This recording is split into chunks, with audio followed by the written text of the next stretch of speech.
ተክለ ሃይማኖት ሆይ የስምህ መነሻ ፊደሉ ትዕምርተ መስቀል ለሆነው ገናና ክቡር ስም አጠራረህ ሰላም ላለው ቅዱስ አባት ሆይ የወንጌል ቀዳሚ ስም ማቴዎስ የተባልክ አንተ ተክለ ሃይማኖት ነህ። በችሎታዬ መጠን እንዳመሰግንህ አንደበቴን ትፈታልኝ ዘንድ በድንግል ማርያም ስም እማልዳለሁ። ተክለ ሃይማኖት ሆይ ከፀሐይና ከጨረቃ ስነ ጸዳል ለተዋቡ ፊትህ ሰላም ላለው ቅዱስ አባት ሆይ እንደ ቅዱስ ዮሐንስ ትምህርት የተስፋፋ ትሩፋትህ የተትረፈረፈ ነው። የዓለም ስራው ብዙ ስለሆነ ንጹሕ የትእዛዝህ ቃል ከድካም ያሳርፈኝ፣ ከማእሰረ ኃጢአትን ይፍታኝ።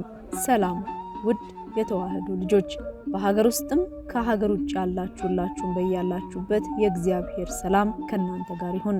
በዛሬው መርሃ ግብራችን ላይ ገድሉና ታምራቱ ተነግሮ ስለማያልቀው ኢትዮጵያዊው ጻድቅ አቡነ ተክለ ሃይማኖት እናወሳለን። የአቡነ ተክለ ሃይማኖት ወላጆች በልጅ ጦስ ዘወትር ከአምላካቸው እግዚአብሔር ፊት እንባቸውን የሚያፈሱ ነበሩ።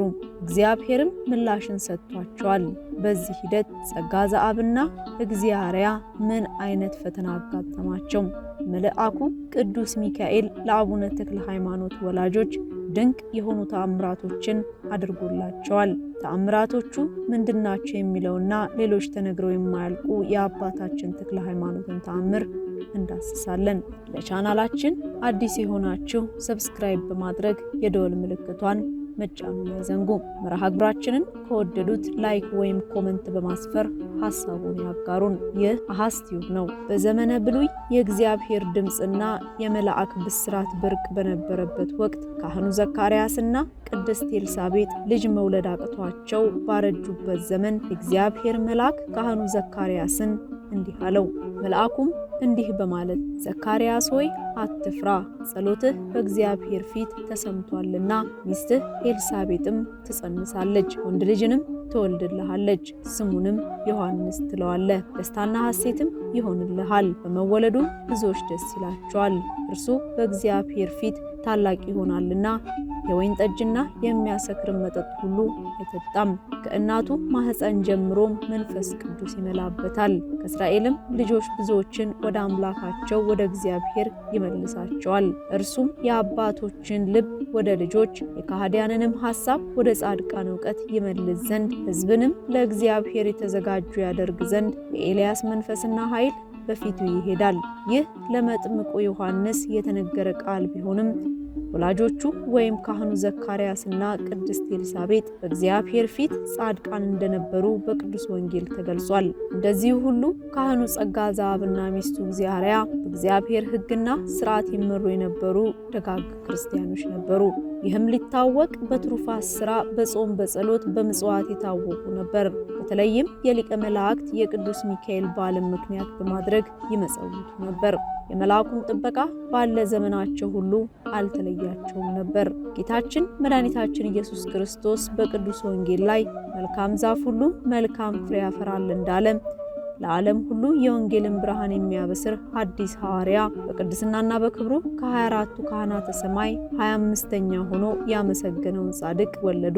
በሰሜን ሸዋ ጽላልሽ ልዩ ስሙ ኢቲሳ በተባለ ቦታ የተወለዱት ጻድቁ በ12ኛው መቶ ክፍለ ዘመን የተነሱና የኢትዮጵያ ቤተክርስቲያን ትምህርትን ከየመን እስከ ኬንያ ከሶማሌ እስከ ሱዳን ድረስ የተስፋፋበትን ወርቃማ ዘመንን ያስገኙ ጻድቅ አባት ናቸው። ቅዱሳኑ በትሩፋት ሥራ የተጠመዱ ልጃቸው ሲያዝኑ ይኖሩ የነበሩት ካህኑ ጸጋ ዘአብና ቅድስት እግዚአርያ በየወሩ የቅዱስ ሚካኤልን በዓል ያከብሩ ነበርና መጋቢት 12 ቀን የተራበን ሲያበሉ ሞቶሎሚ ንጉሠ ዳሞት ሀገራቸውን ወሮ ከነርሱ ደረሰ።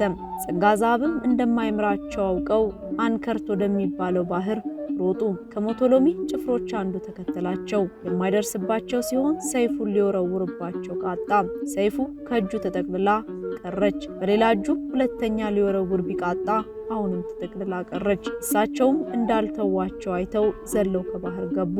ከባህር ውስጥ ሆነው እንዲህ እያሉ ጮሁ ጀመር። ኃይል የምትሆነኝ ቅዱስ ሚካኤል፣ አምባ መጠጊያ የምትሆነኝ ቅዱስ ሚካኤል ኃይልህ ወዴት ነው? ከሃሊነትህ ወዴት ነው? ታምራት ማድረግህስ ወዴት ነው? እነሆ መሞቻ የደረሰ ዛሬ የሽብር ቀን ነው።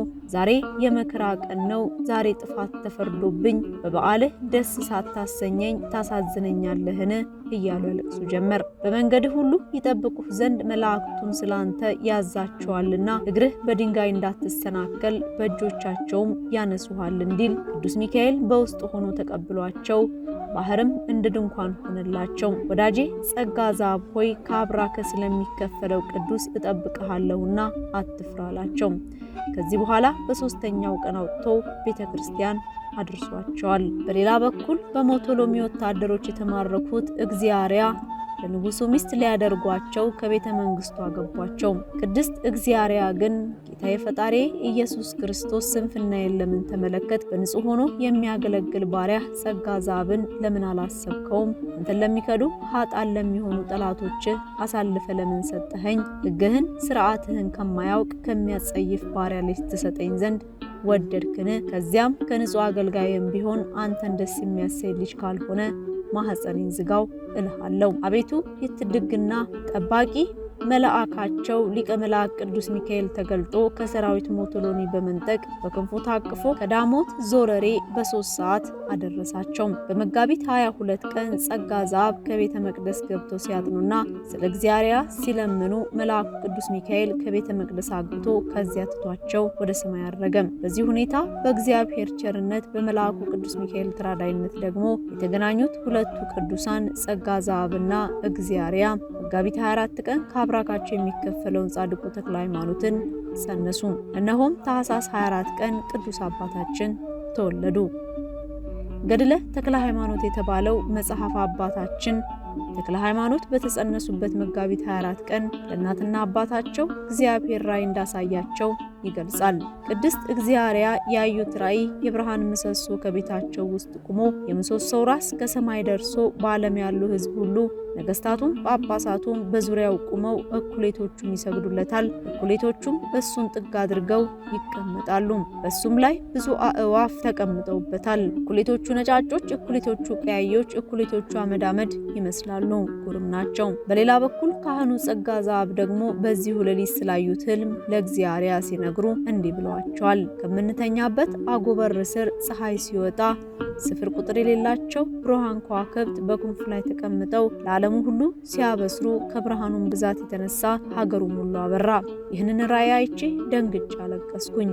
ከዚህ በኋላ መልአኩ ቅዱስ ሚካኤል የሁለቱንም ህልም ይተረጉምላቸው ዘንድ ከእግዚአብሔር ተልኳል። በትርጓሜውም ከጸጋ ዘአብ ቤት ሲወጣ የታየው ፀሐይ ከአብራኩ የሚከፈለው ልጁ ተክለ ሃይማኖት ነው። በብርሃኑ ከምእመናን ላይ የኃጢአትን ጨለማ የሚያርቅ ይሆናል። በክንፉም ላይ ታዝለው የታዩ ከዋክብት በመንፈስ ቅዱስ በእርሱ ትምህርት ይወለዱ ዘንድ ያላቸው ልጆቹ ናቸው። የእግዚአርያ ህልም ትርጉሙ እንዲህ ነው። በቤታቸው የብርሃን ምሰሶ ቆሞ ራሱ ከሰማይ ደርሶ ያያቸው ልጅህ ነው። ነገስታቱ ጳጳሳቱ ሲገዙለት ያየችውም በእውነት ነገስታቱ ይሰግዱለታል፣ አሕዛብም ይገዙለታል።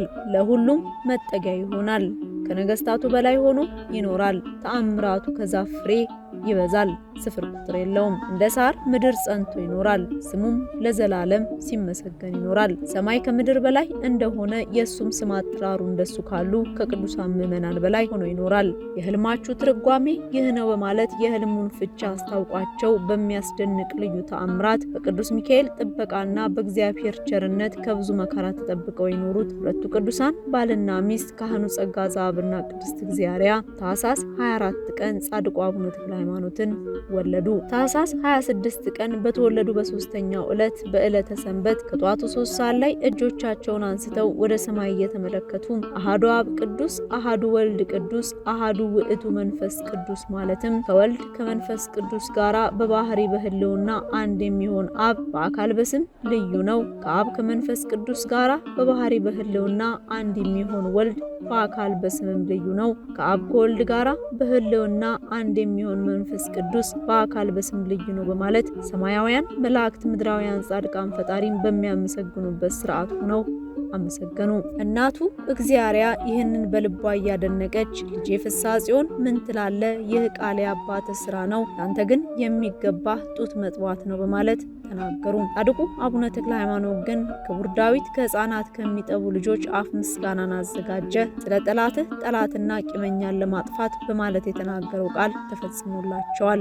በመወለዱ ብዙዎች ደስ ይላቸዋል ተብሎ በመጋቤ ሐዲስ በቅዱስ ገብርኤል የተነገረለት ዮሐንስ መጥምቅ ከእናት አባቱ አልፎ ብዙዎቹን ከመድኃኒታችን ጌታችን ኢየሱስ ክርስቶስ ያገናኘ የደስታ ምንጭ የሆነ ነቢይም ሐዋርያም ነው። በጻድቁ አቡነ ተክለ ሃይማኖት መወለድም ለጊዜው ልጅ ባለማግኘት ለብዙ ዓመታት ሲያዝኑ ለነበሩ ወላጆቻቸው ታላቅ የምስራችና ደስታ ሆኗል። በፍጻሜው ግን ፈጣሪያቸውን ባለማወቅ በአጋንንት አገዛዝ ስር ወድቀው የነበሩ በብዙ መቶ ሺህ የሚቆጠሩ ሰዎች በጸሎታቸው ኃይልና ግሩም በሆኑ ትምህርታቸው ኢየሱስ ክርስቶስን ከባሕርይ አባቱ ከእግዚአብሔር አብና ከባሕርይ ሕይወቱ መንፈስ ቅዱስ ጋር በአንድነት አውቀው ተረድተው ለስሙ እንዲገዙ አድርገዋል። ነቢዩ ኤርሚያስን ፈጣሪያችን ልዑል እግዚአብሔር ከእናቱ ሆድ ጀምሮ ለቅድስና ለክብር በነቢይነት እንደጠራው በመጽሐፋችን ተገልጧል። ጻድቁ አቡነ ተክለ ሃይማኖትም ለኢትዮጵያ ሰዎች ሐዋርያ ሆነው ያገለግሉ ዘንድ በባለቤቱ በመድኃኔዓለም በኢየሱስ ክርስቶስ አንደበት አዲስ ሐዋርያ አድርጌ ሾሜሃለሁ ተብሎ የተነገረላቸው ናቸው። በዚህም በጌታችን ቃል በእኔ የሚያምን እኔ የምሰራውን ስራ እርሱም ይሰራል ከዚያም የሚበልጥ ይሰራል ተብሎ በተነገረው ቃል መሰረት በሰው ሰውኛ ሊደረጉ የማይችሉ ታላላቅ ታምራትን በመፈጸም የአማንያንን ወደ ሃይማኖት መልሰዋል። ተጋድሏቸውን የመዘገበው መጽሐፍ ወይም ገድለ ተክለ ሃይማኖት እንደመዘገበው በዛፍ ላይ አድሮ ሲያሰግዳቸውና ሲያስመልካቸው የነበረ ጋኔኑን አዋርደው እርሱን ከኢትዮጵያ ምድር አርቀው በአምልኮተ ባዕድ የነበሩ ሰዎችን ወደ ቤተ ክርስቲያን ህብረት ቀላቅለዋል።